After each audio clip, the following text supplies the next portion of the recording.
Hi, congratulations on your new RV. We're really excited for you. Please make sure before you're signing that you bring the following items with you. If you're a cash buyer, please make sure that you bring a cashier's check, no personal checks at time of signing, or you may bring actual cash. If you're a finance customer, please make sure that you bring proof of insurance listing your specific lien holder. If you need that information, please call us ahead of time. Also, make sure that you bring all valid driver's license of all persons that will be listed on the title. If you have a trade that you're trading in with us, please make sure that you bring your 10-day payoff as well as your title and all persons who will be listed on the title of that trade. Arrive 30 minutes early before your appointment time so we can properly inspect your unit, and also make sure that you have the fridge on and running prior to arrival. If you have any questions, please feel free to give us a call at 810-686-0710. Thanks so much. Have a great day. Hello, this is Mike with TradeWinds RV Center here to congratulate you on your Crossroads Zinger ZT260BL travel trailer.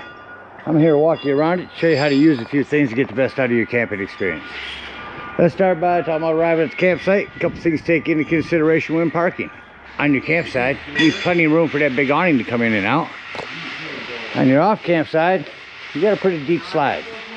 But besides your slide, I also want you to think about where your power and water connections are going to be. They are going to both be at the rear of your unit, on your off-camp side or your driver's side of your tow vehicle. Water, power, right there. So park accordingly so you can utilize the facilities at the campsite. Once you arrive and unhook your hitch, first thing you're going to do is level your unit. Your unit does come with a power tongue jack. Night docking light, should you arrive at night, simply raise or lower until your unit's level. Now you do have a manual override underneath this little rubber stopper right here. This hand crank will get down in there and get this up and down if you don't have power. Speaking of power, check your battery posts now and then. Make sure those haven't wiggled loose going down the road. Once we got our unit level, we're going to stabilize it. All four corners of the unit, you have these stabilizing jacks with a 3/4 inch hand crank. Simply run these down. You can use an impact driver or drill gun. Recommend you slow down when you get to the bottom. Run these down just until they're taut. Once you have any type of resistance on this, that's when you're going to want to stop. I'm going to recommend stabilizing jack pads. Jack pads are going to protect the feet of your stabilizing jacks from dirt and debris and hot blacktop. Keep them from sinking in the ground. Really good investment. Use your 10% off coupon. Grab a 4-pack of those. Put them down and run these down all four corners so you got your unit level and stable. Once we're level and stable, we can go ahead and hook up our power and water. Again, all the way back around on this back corner. Your power cord actually stores right inside the unit. Big long 30 amp cord. When you're done, we'll just push it all right back up inside there and close our door. At the end of that 50 amp service, should you need it, there is an adapter. Bring you from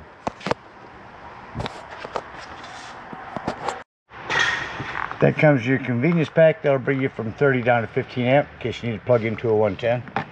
Got your power hooked up. Let's go ahead and hook up your water. At campsites, you're going to hook up to city water connection. First and foremost, your water pressure regulator. This water pressure regulator is going to reduce the water pressure to 40 to 50 psi, protecting the lines in your unit. I always use this when putting fluid in here. Hook that up, hook up your hose, but don't turn your hose on yet. Let's go find your hot water heater. On your unit, your hot water heater is located on the campsite. And all we're doing at this point, folks, is making sure our drain plug's back in. Get that in there nice and snug. Once that's in there tight, you can go ahead and turn that hose on. Now, if that hose has been on for a little while, once you go inside and deploy your slide if you need to, what I need you to do is open up your water taps and get water going through all of them. Once you got a nice steady flow of water going through all of them, shut those taps off, and then we can turn on this hot water heater.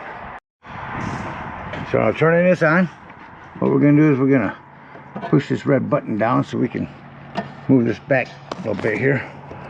Alright, we're going to move this back to on.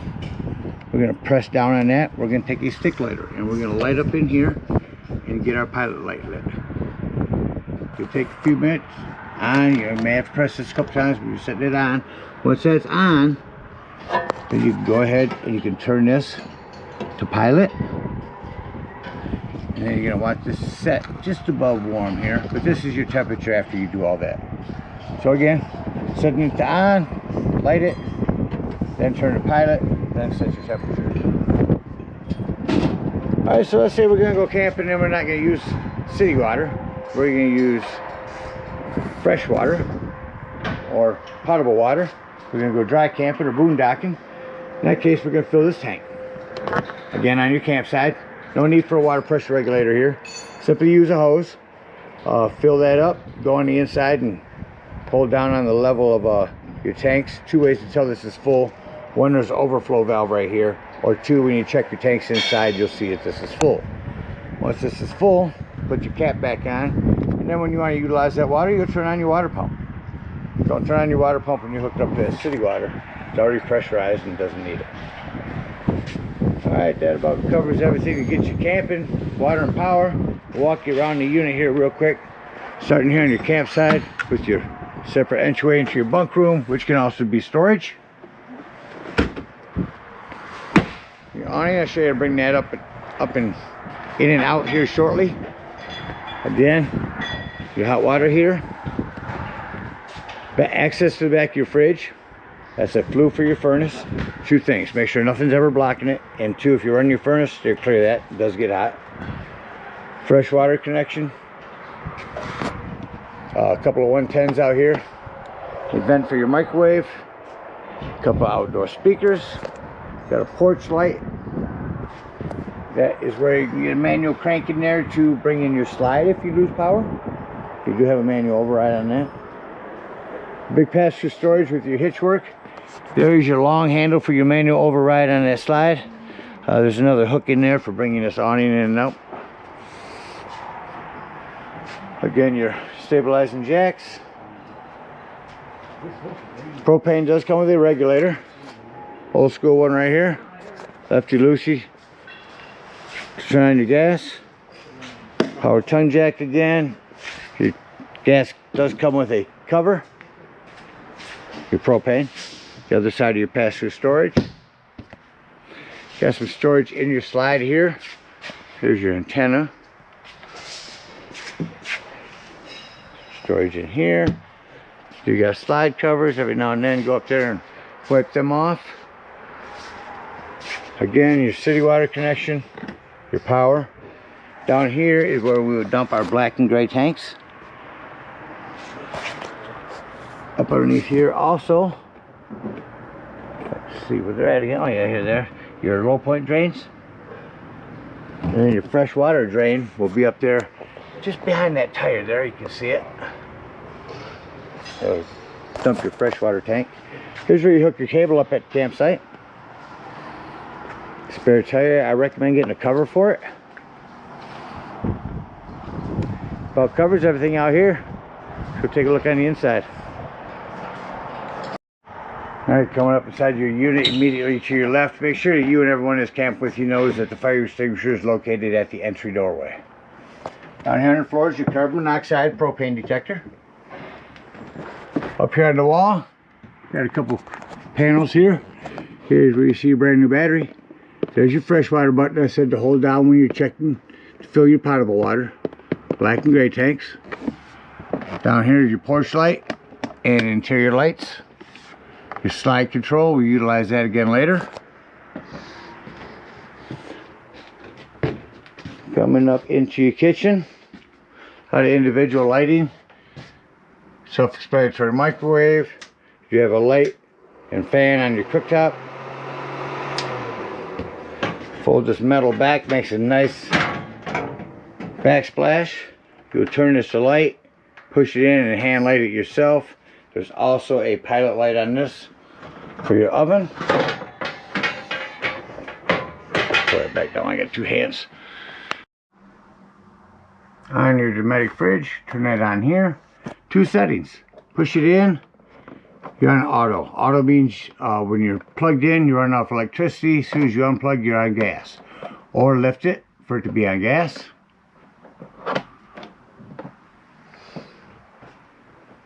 Continue back your bunk area, individual lighting up in there.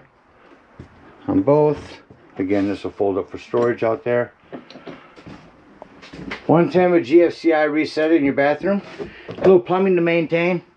Just keep an eye on it. You are bouncing a house down the road. You have a exhaust, hand crank open exhaust up there.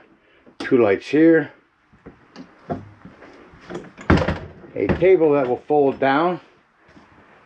Put it on this wooden ledge here all the way around. Put some cushions on top. That'll give you extra sleeping here. Here's your thermostat. Turn that on cool. Turn that all the way down. That'll crank up your air. Shut your air off. Turn this back up. Turn on your furnace. You hear that kick on. Shut that off. Your furnace will take you a couple minutes to cycle through before it shuts off. The sofa here with jackknife, just lift up on the front and fold it down. No storage underneath there if you need. Sound system up here. Turn on there. There you go.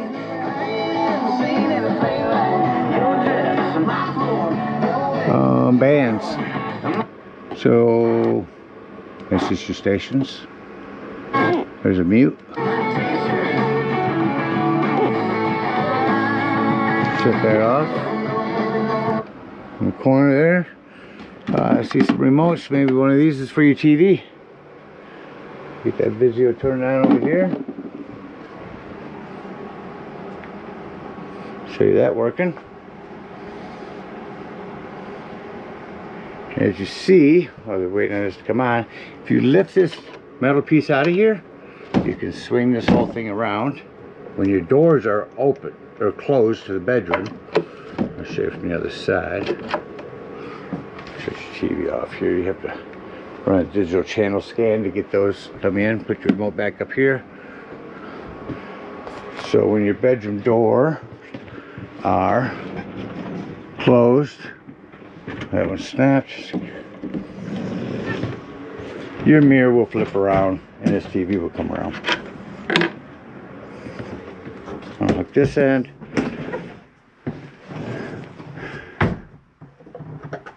Swing it this way, and that will swing your TV around. Or if you just want to keep an eye on who's in the living room. Make sure you put that lock back in there for travel. Here in your bedroom, your antenna, smoke alarm, hand crank open little vent here, no exhaust to it, individual lighting in here, and some storage up underneath your bed, and access to outdoor storage from under your bed. Make sure when you travel that both of these bedroom doors are snapped into the open position so they're not going to be bouncing around on you.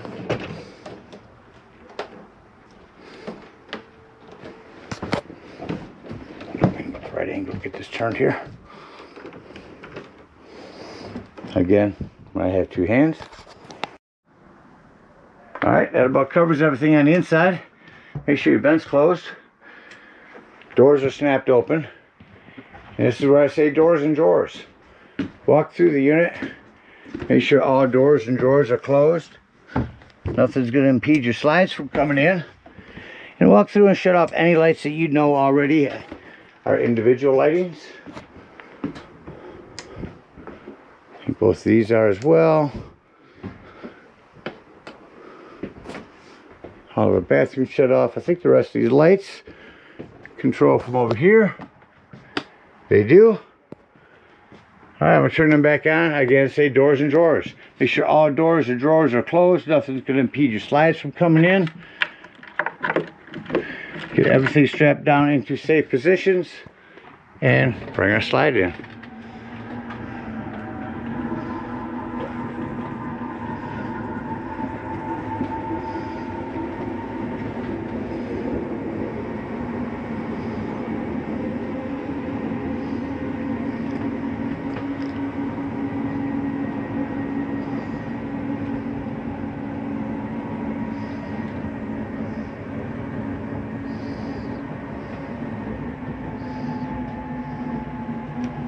Kind of a slow one.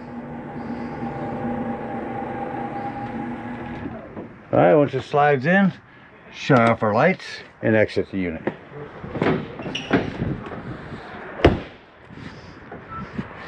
Fold these up here. And before I continue here, I'm going to show you how to run out your awning. I've done this by myself, but it's great with two people. On this one, we're going to open up each end. And reach up here. We're going to grab that black piece, and when you see I get it down here, it's going to say pull down. So we're just going to lean that forward. Grab this awning here. And we're going to pull everything this way.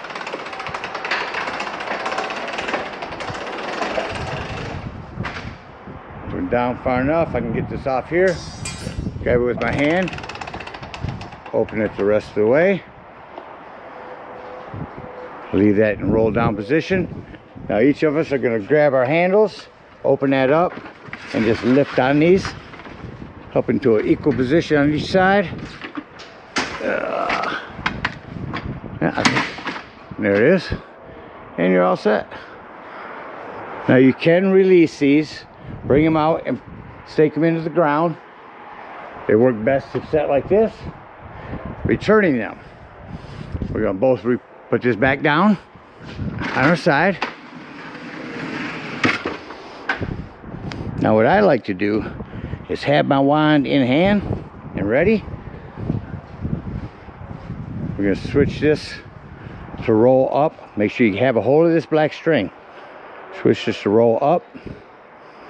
And now just slowly let it go up. Let's get it to a certain point. I'm going to put my hook in here, which magically appeared because I only have one hand. And just let that go right back up in there. And you're all set. You'll want to snap these in and tighten down this black handle back here. So twist it right nice and tight, and that's going to hold everything together. All right, now leave the campsite. If we are boondocking, we're going to go over on the other side, get up underneath that tire, and dump that fresh water tank. Anywhere else, we're going to unhook our power, our water, and our cable,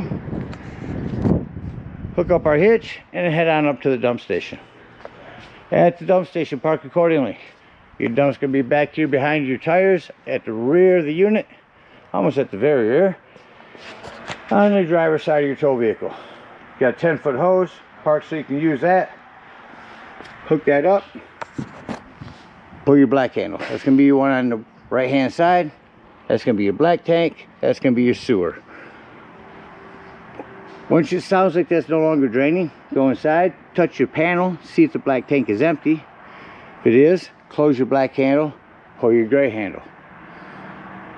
While that gray handle is dumping, we're going to get up underneath here and open up the low point drains. When those are done dumping, it shouldn't take too long. We're going to come over to our hot water heater, lift up on this pressure release valve. Be careful, there'll be hot water heater come out of there. Drain out your hot water and put that back down to and turn that to off.